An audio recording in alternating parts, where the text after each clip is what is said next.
きのこの本格的なシーズンがやってまいりました。しめじとひき肉ののっけご飯。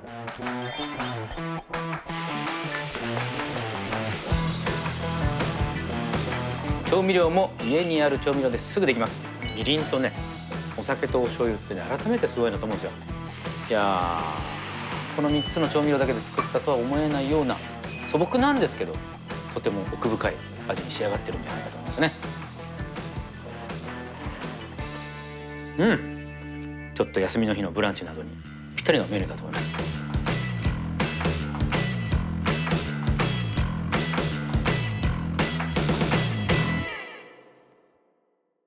皆さんこんにちは。今日のごちそうさまチャンネルは9月に入りましたので、きのこの本格的なシーズンがやってまいりました。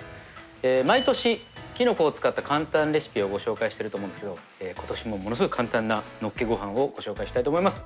しめじとひき肉ののっけご飯、そのままですね、家にある調味料ですぐできます。材料ですね、豚ひき肉。豚ひき肉なんかこのぐらいちょっと余って冷凍庫に入ってたりするじゃないですか。それ使ってねできますね。でしめじ 200g たっぷり使います。で生姜は今日みじん切りしてあって、調味料がお醤油、酒、みりん、片栗粉でごま油使って炒めて、青ネギをちょっと上からかけるって感じですかね。まあ薬味ね、何でも好きなもので大丈夫だと思います。じゃあまずですね、しめじの石突き取りましょう。大体ですけど、売られているちっちゃいパックの方が大体しめじは 100g ぐらい、約 100g ですね。で大きいパックが最近売ってるんですけど、それが大体ね 200g ぐらいですね。石突きのところを落として、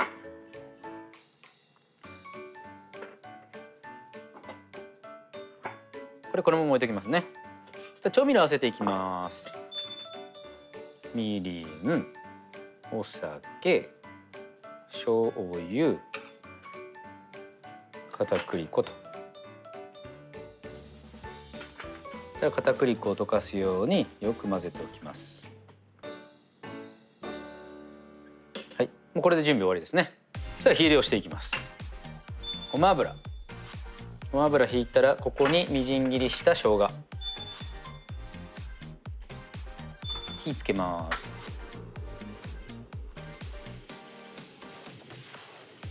香り立ってきたら豚肉入れていきます。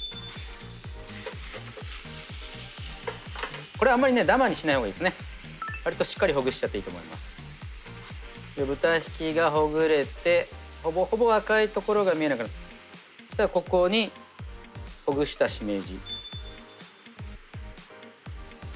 だんだんしめじもね、きのこの中では水分が多い方ですね。なのでこう火が入るとくったりとしてくれるので、ご飯とかなんかあんかけとかにそういうのに向いてますね。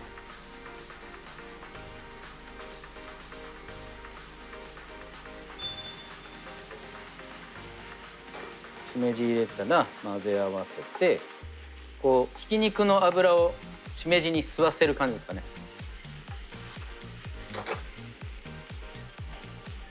で今日はね赤唐辛子とか使ってませんけど、ちょっとね辛み入れても美味しいと思いますね。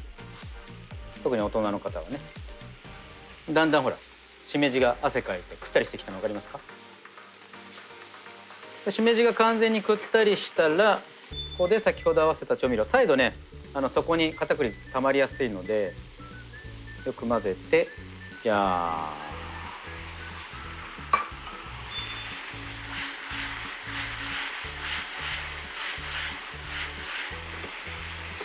火止めます。表面に付着する感じですね。あんかけで水分多い感じじゃないです。しめじとひき肉にしっかりと調味料絡んでる状態ですね。じゃあご飯にのっけるためによそっていきますね。ほい、ご飯、しめじ、うまそう。こういうのがいいですよね。ブランチって感じ、僕の中では。かっこむ感じですね。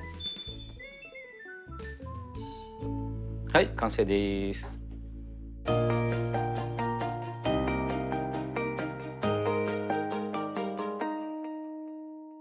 では熱々をかっこみたいと思います。いいですね、この重量感。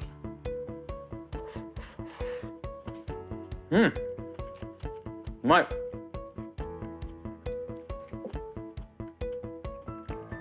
みりんとね、お酒とお醤油ってね、改めてすごいなと思うんですよ。この豚のひき肉旨味とやっぱしめじの香り味全てをやっぱ引き立ててくれる日本の調味料ってすごいなと改めて思いますね。この3つの調味料だけで作ったとは思えないような素朴なんですけどとても奥深い味に仕上がってるんじゃないかと思いますね。これはねお子さんもねすごい好きだと思います。ちょっと休みの日のブランチなどにもしくはスーパーでしめじだけ特売してたとかね、そんな時にぴったりのメニューだと思います。ごちそうさまでした。